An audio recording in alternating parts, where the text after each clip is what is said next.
Video 7, tomo 1, primera parte, capítulo 5, del cuarto artículo del credo del Catecismo Romano, ordenado y publicado por el Concilio de Trento, que dice así: capítulo 5, del cuarto artículo del credo. Padeció debajo del poder de Poncio Pilato, fue crucificado, muerto y sepultado. 1. De la necesidad de conocer este artículo y de la inteligencia de su primera parte. Lo muy necesario que es entender este artículo y con cuánto desvelo deba cuidar el párroco que renueven los fieles frecuentemente la memoria de la pasión del Señor, lo declara el apóstol cuando afirma que él no sabía otra cosa que a Jesucristo y a éste crucificado. 1 Corintios 2. Y por tanto, no se ha de perdonar a estudio ni trabajo ninguno sobre este argumento, a fin de que se aclare cuanto fuera posible, y que movidos los fieles con la memoria de tan grande beneficio, se dediquen del todo a venerar el amor y bondad de Dios para con nosotros. Pues lo que la fe nos propone que se debe creer en la primera parte del artículo, que de la segunda se hablará después, es que Cristo Señor nuestro fue crucificado, cuando Poncio Pilato administraba la provincia de Judea por mandado de Tiberio César. Porque fue preso, escarnecido y maltratado con varios linajes de injurias y tormentos, y últimamente clavado en la cruz. 2. El alma de Cristo sintió los tormentos, como si no estuviera unido a él la divinidad, y nadie debe dudar que el alma santísima de su majestad, por lo que toca a la parte inferior, no estuvo libre de estos tormentos. Porque habiendo tomado verdaderamente la naturaleza humana, es necesario confesar que sintió también en su alma gravísimo dolor. Por esto dijo: triste está mi alma hasta la muerte. Mateo 26. Porque aunque estaba la naturaleza humana unida a la persona divina, sin embargo de esa unión no sintió menos la acervidad de las penas, que si tal unión no hubiese sido hecha por haberse conservado en la única persona de Jesucristo las propiedades de ambas naturalezas, divina y humana. Y así lo que era mortal y pasible, pasible y mortal, permaneció. Y asimismo lo que era inmortal e impasible, como entendemos que lo es la naturaleza divina, retuvo su propiedad. 3. ¿Por qué se expresa en el credo el presidente de Judea?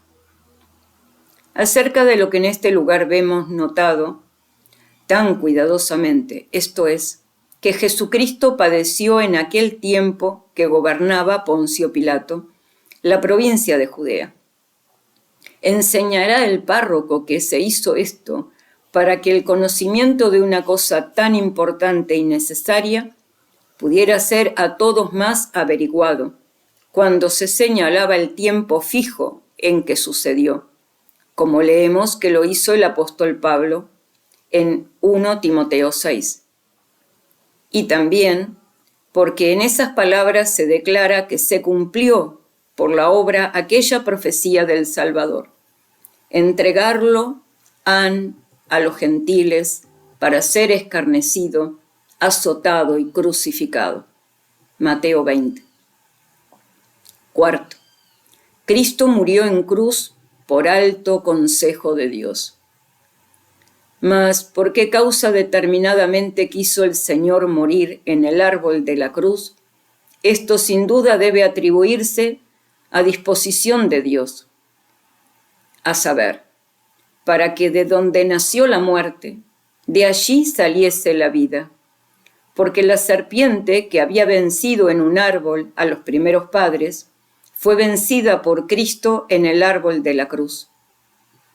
Muchas razones de esto podríamos alegar aquí, las cuales los santos padres explicaron con difusión, para mostrar que fue convenientísimo que nuestro Redentor padeciese principalmente muerte de cruz. Santo Tomás, tercera parte, cuestión 46, artículo 4 en la Suma. Pero advierta el párroco que hasta a los fieles creer que escogió nuestro Salvador aquel linaje de muerte, que parecía más propio y más acomodado para la redención de los hombres, como en hecho de verdad no pudo haber otro ni más afrentoso, ni más abatido. Porque no solamente fue siempre tenido entre los gentiles el suplicio de la cruz por abominable y muy lleno de vilipendio y deshonra, sino que aún en la ley de Moisés es llamado maldito el hombre que está pendiente en el madero. Deuteronomio 21 y Gálatas 3, 5. La historia de la pasión debe predicarse con mucha frecuencia. Tampoco pasará en silencio el párroco la historia de este artículo, referida tan puntualmente por los evangelistas, a fin de que los fieles tengan bien entendidos, a lo menos, los pasos principales de este misterio, que parecen más necesarios para confirmar la verdad de nuestra fe, pues este artículo es como el cimiento en que estriba la fe y religión cristiana. Y zanjado esto, todos los demás asienten muy bien. Porque si alguna cosa hace dificultad a la razón y entendimiento humano, no hay duda que el misterio de la cruz se debe contar por el más arduo de todos. Pues apenas podemos percibir que nuestra salvación esté pendiente de la cruz y de aquel que por nosotros fue clavado en ella. Mas en esto es muy de admirar la suma providencia de Dios, como enseña el apóstol, porque no habiendo el mundo conocido en las obras de la sabiduría divina a Dios por vía de sabiduría, plugo a su majestad salvar a los creyentes por la locura de la predicación. 1 Corintios 1. Y por tanto no es de maravillar que así los profetas antes de la venida de Cristo, como los apóstoles después de su muerte y resurrección, trabajasen tanto por persuadir a los hombres que éste era el Redentor del mundo y por sujetarlos a la potestad y obediencia del crucificado. Por esto mismo el Señor, como no cabe cosa más remota de la razón humana que el misterio de la cruz, inmediatamente después del pecado, nunca cesó de dar a entender la muerte de su Hijo, ya por figuras, ya por oráculos de los profetas. Y tocando algo de las figuras, primeramente Abel, que fue muerto por la envidia de su hermano, Génesis 4, luego el sacrificio de Isaac, Génesis 22, después el cordero que sacrificaron los judíos cuando salieron de la tierra de Egipto, en Éxodo 12, también la serpiente de metal que levantó Moisés en el desierto, en Números 21 y en Juan 3. Todas estas cosas figuraban de antemano la pasión y muerte de Cristo. Y por lo que hace a profetas, es mucho más notoria la muchedumbre de los que la anunciaron, que lo que aquí se pueda declarar. Pero sobre todos, dejando a David, quien encerró en sus salmos todos los misterios principales de nuestra redención. Los oráculos de Isaías son tan manifiestos y claros que se puede decir con verdad que más bien parece escribió historia de cosa pasada que profecía de venidera. Isaías 53. Muerto y sepultado. 6. Que se nos propone creer en esta cláusula, muerto y sepultado.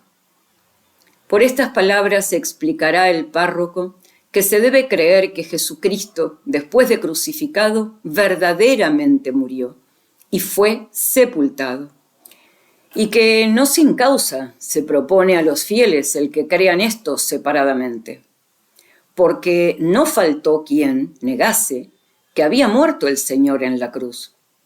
Y así con mucha razón juzgaron los santos apóstoles que debía oponerse a tal error esta doctrina de la fe.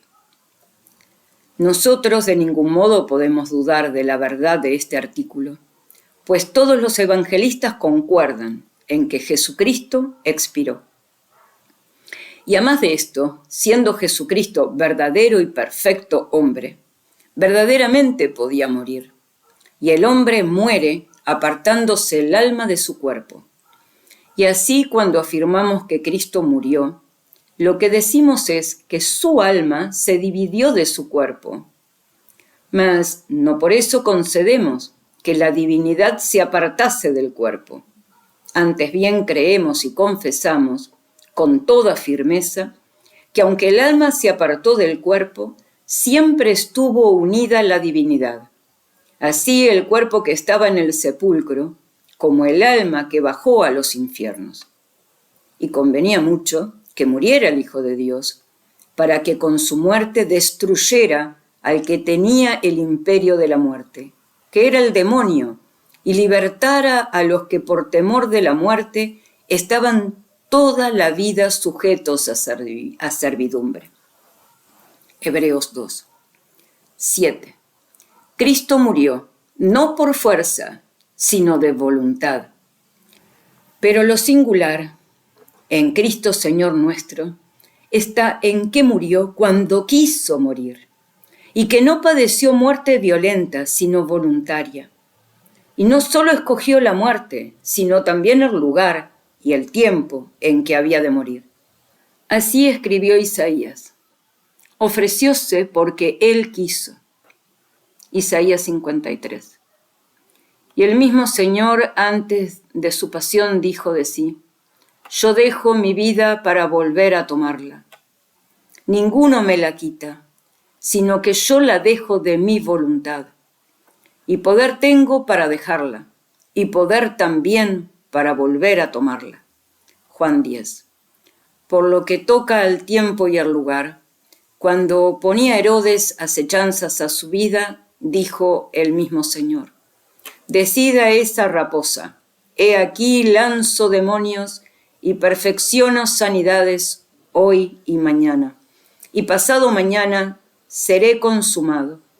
Empero conviene que yo ande hoy y mañana y el día siguiente, porque no cabe que muera el profeta fuera de Jerusalén. Lucas 13.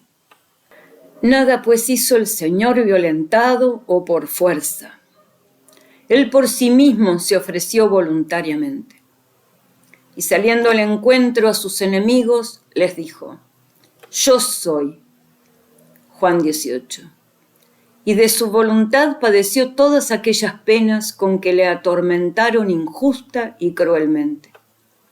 Cosa ninguna, por cierto, hay más poderosa para despertar los sentimientos de nuestra alma que contemplar con atención todas sus penas y tormentos. Porque si padeciera uno por nuestra causa todo género de dolores, no que él los abrazase de su voluntad, sino que no podía escaparse de ellos, esto ciertamente no lo tendríamos por beneficio grande.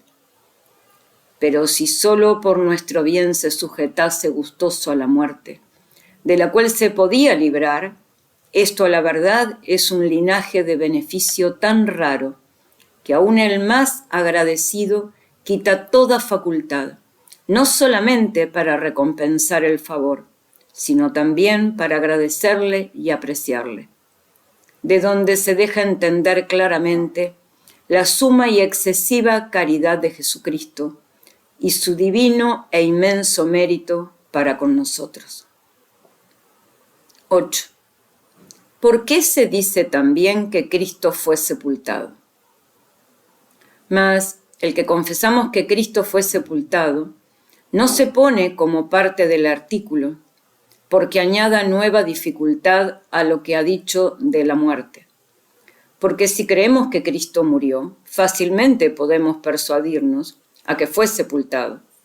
Mas Esto se añadió, lo primero, para que se pueda dudar menos de la muerte, porque es argumentado muy grande de que uno murió, el probar que fue sepultado su cuerpo. Y además de esto, para que se declare y resplandezca más el milagro de la resurrección.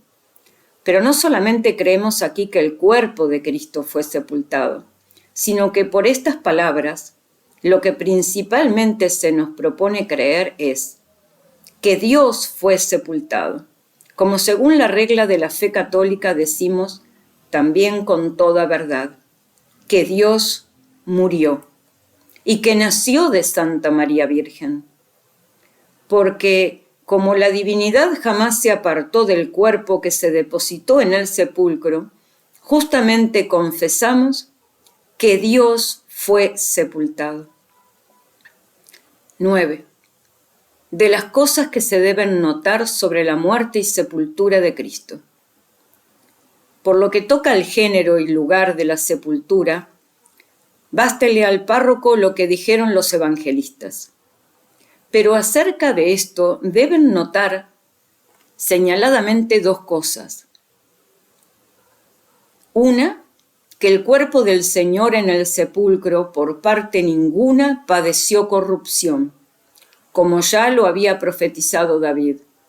No permitirás que tu santo vea la corrupción. Salmo 15. Otra, y que pertenece a todas las partes de este artículo, que así la sepultura como la pasión y muerte convienen a Jesucristo, no en cuanto Dios, sino en cuanto hombre, porque el padecer y morir solo pueden tener cabida en la naturaleza humana, aunque también se atribuyen a Dios todas estas cosas, porque es claro que con toda verdad pueden decirse de aquella persona que juntamente es perfecto Dios y perfecto hombre.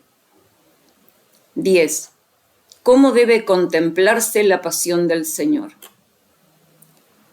Entendidas estas cosas, explicará el párroco acerca de la pasión y muerte de Cristo, aquellas por las que pueden los fieles, si no comprehender, a lo menos contemplar la inmensidad de tan inefable misterio.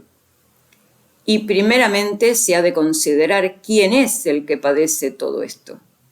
Verdaderamente ni podemos explicar su dignidad con palabras, ni comprenderla con el entendimiento. San Juan dice, que es el Verbo que estaba en Dios. Juan 1. El apóstol con palabras magníficas le describe de este modo. Es aquel a quien el Padre constituyó heredero de todas las cosas, por quien hizo los siglos, el que es resplandor de su gloria y figura de su sustancia, y el que con la virtud de su palabra sustenta todas las cosas. Este, pues, habiendo hecho la expiación de nuestros pecados, está sentado a la diestra de la majestad en las alturas. Hebreos 1. Y para decirlo todo en una palabra, padece Jesucristo, Dios y hombre, padece el Criador por sus criaturas, padece el Señor por sus siervos, padece aquel por quien fueron criados los ángeles, los hombres, los cielos y los elementos. Aquel, digo, en quien, por quien y de quien tienen ser todas las cosas. Por tanto, no es de maravillar si combatido el Criador con tanta batería de tormentos, se estremeciese toda máquina del mundo, porque, como dice la Escritura, la tierra tembló, las piedras se partieron, toda la tierra se cubrió de tinieblas y el sol se oscureció. Mateo 27 y Lucas 23. Pues si lloraron la pasión de Cristo hasta las criaturas mudas e insensibles, piensen los fieles, pues son piedras vivas de este edificio, con qué lágrimas deberán ellos declarar su dolor. 11. ¿A qué fin quiso Cristo morir? ¿Y qué debemos pensar de los cristianos que le ofenden con sus pecados? Pero también se deben explicar las causas de la pasión, para que de ese modo se descubra más la grandeza y virtud de la caridad de Dios hacia nosotros.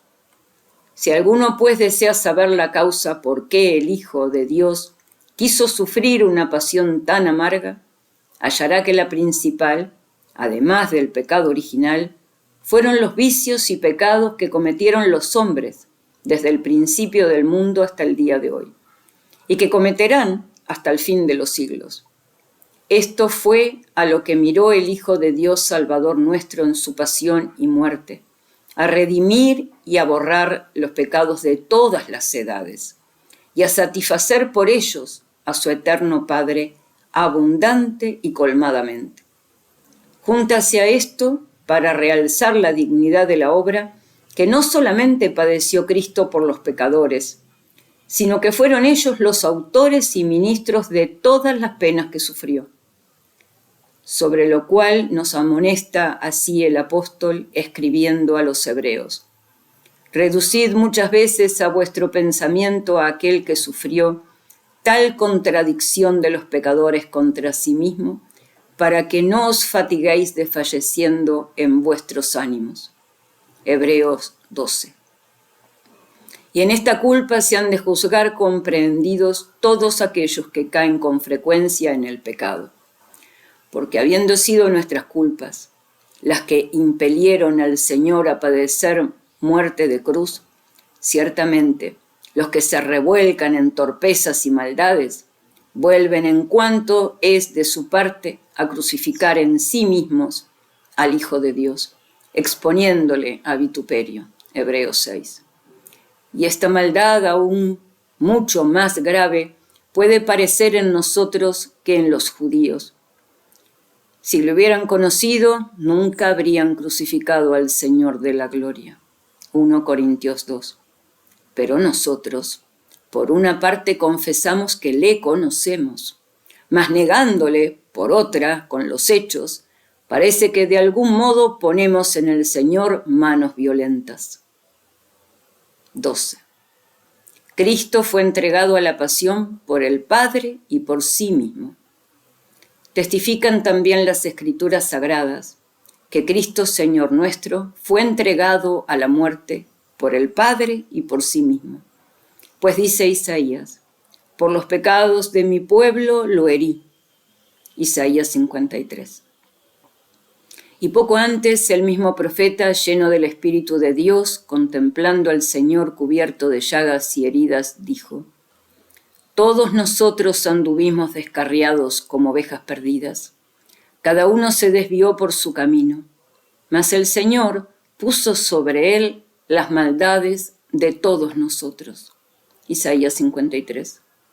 Y del Hijo está escrito: si pusieres su vida por los pecados, verás sus hijos y simiente que durará por largos tiempos. Isaías 53. Y esto mismo lo declaró el apóstol con palabras todavía más graves, cuando por otra parte quería mostrar lo mucho que podemos prometernos de la inmensa bondad y misericordia de Dios, porque dice: el que no perdonó a su propio Hijo, sino que por todos nosotros lo entregó a la muerte, ¿cómo no nos habrá dado también con él todas las cosas? Romanos 8. 3. Cuán acerba fue la pasión de Cristo, así en el cuerpo como en el alma.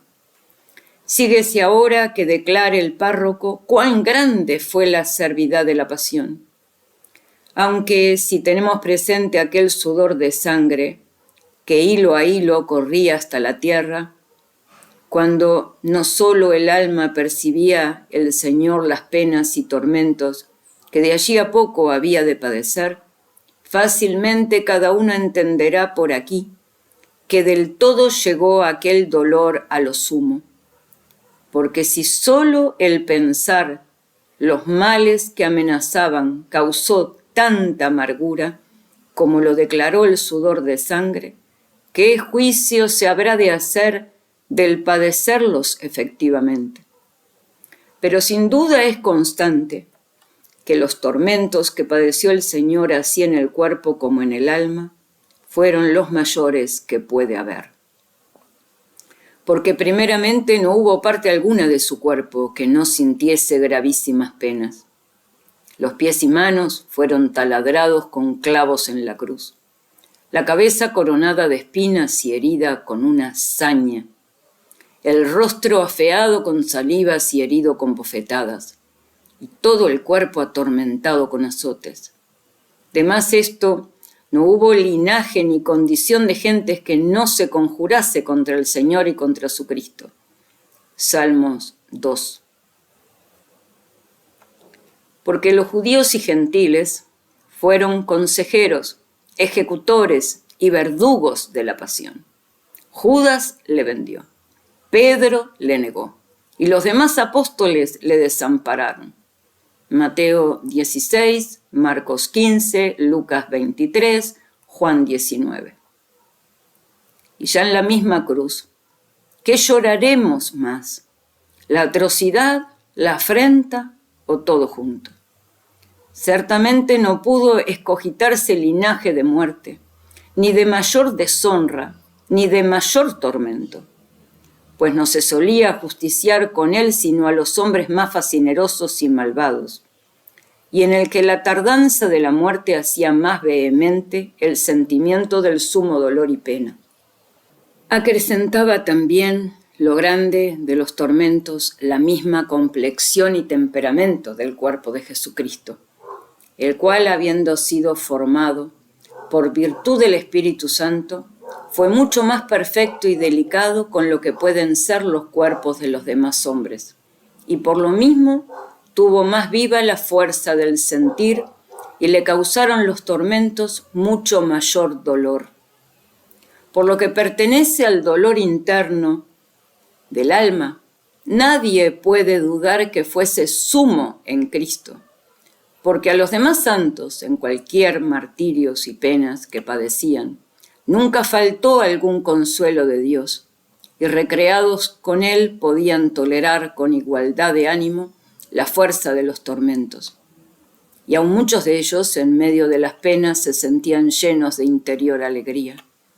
Así dice el apóstol: gózome en lo que padezco por vosotros, y cumplo en mi carne lo que falta de las aflicciones de Cristo por su cuerpo, que es la Iglesia. Colosenses 1.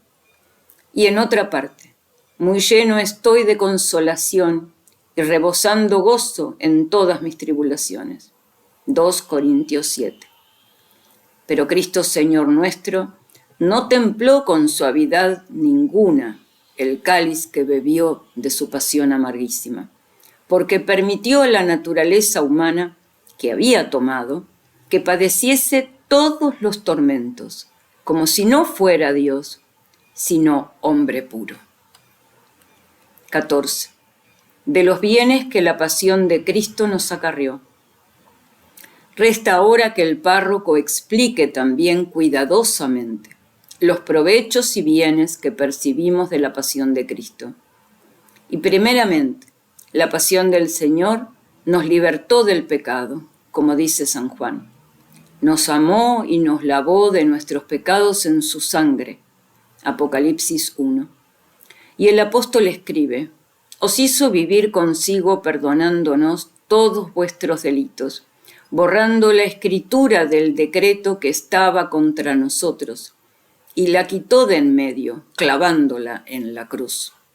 Colosenses 2. Demás de esto, nos sacó la tiranía del demonio, porque dijo el mismo Señor: ahora se llega el juicio del mundo. Ahora el príncipe de este mundo será echado fuera, y si yo fuera levantado de la tierra, todas las cosas traeré a mí. Juan 12. Asimismo pagó la pena debida a nuestros pecados. También, como no pudo ofrecerse a Dios sacrificio más agradable y acepto, nos reconcilió con su eterno Padre, y nos lo volvió aplacado y propicio. Últimamente, como quitó los pecados, nos abrió la puerta de los cielos, que estaba cerrada por la culpa común de todo el linaje humano. Y esto es lo que significó el apóstol por aquellas palabras. Tenemos confianza en la entrada de los santos por la sangre de Cristo. Hebreos 10. No dejó de haber en la ley antigua alguna imagen y figura de este misterio, porque aquellos a quienes estaba prohibido volver a su patria antes de la muerte del sumo sacerdote, Números 35, significaban que a ninguno, por justo y santo que fuese, estaba abierta la puerta de la patria celestial hasta después de la muerte del sumo y eterno sacerdote Jesucristo.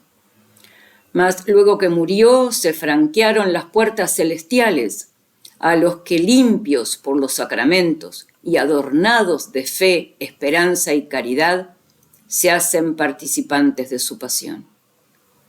15. ¿Por qué nos trajo la pasión de Cristo todos estos bienes? Enseñará pues el párroco que la pasión de Cristo nos acarrió todos estos bienes tan grandes y divinos. Lo primero, por ser satisfacción entera y cumplidamente perfecta, la que por un modo maravilloso dio Jesucristo por nuestros pecados a su eterno Padre. Pues el precio que por nosotros pagó fue no solo igual y equivalente a nuestras deudas, sino que las sobrepujo con indecibles ventajas. Además de esto, fue aquel sacrificio muy agradable a Dios, el cual, como se le ofreció su divino Hijo en el ara de la cruz, mitigó enteramente la ira y saña del Padre. Y de este mismo nombre se valió el apóstol cuando dijo: Cristo nos amó y se entregó a sí mismo por nosotros, ofrenda y sacrificio para Dios en olor de suavidad. Efesios 5. Esta también es aquella redención de la que dijo el príncipe de los apóstoles: no fuisteis rescatados de aquella vuestra vana conversación que recibisteis de vuestros padres con cosas corruptibles, como el oro a la plata, sino con la sangre preciosa de Cristo, como de un cordero inocente y purísimo. 1 de Pedro 1. Y el apóstol enseña: Cristo nos redimió de la maldición de la ley, puesto por nosotros en el madero, lugar y pena de malditos. Gálatas 3. 16. En la pasión tenemos ejemplos grandes de todas las virtudes, pero sobre todos estos inmensos beneficios conseguimos también aquel señaladísimo de que en sola esta pasión tenemos los ejemplos más encumbrados de todas las virtudes, porque de tal manera sobresalen aquí la paciencia, la humildad, la caridad excesiva, la mansedumbre, la obediencia y la suma constancia de ánimo, no solamente en sufrir dolores por la justicia, sino también en padecer la muerte, que con toda verdad puede decirse que en solo el día de su pasión expresó en sí mismo nuestro Salvador todas las reglas del bien vivir que nos había dado de palabra en todo el tiempo de su predicación. Y estas son las cosas que brevemente se han dicho sobre la provechosísima pasión y muerte de Cristo. Plegue a su majestad, traigamos de continuo estos misterios grabados en nuestros corazones, y que aprendamos a padecer, morir y ser sepultados junto con el Señor, para que después, limpios de toda mancha de pecado y resucitando con Él a nuestra vida, seamos por fin algún día dignos por su gracia y misericordia de ser particioneros del reino y gloria celestial. Fin del video 7 del tomo 1, primera parte, capítulo 5, del cuarto artículo del credo. Y nos encontramos ahora en el video 8, para conocer en el tomo 1, la primera parte, en el capítulo 6 del quinto artículo del credo. Descendió a los infiernos. Al tercer día resucitó de entre los muertos.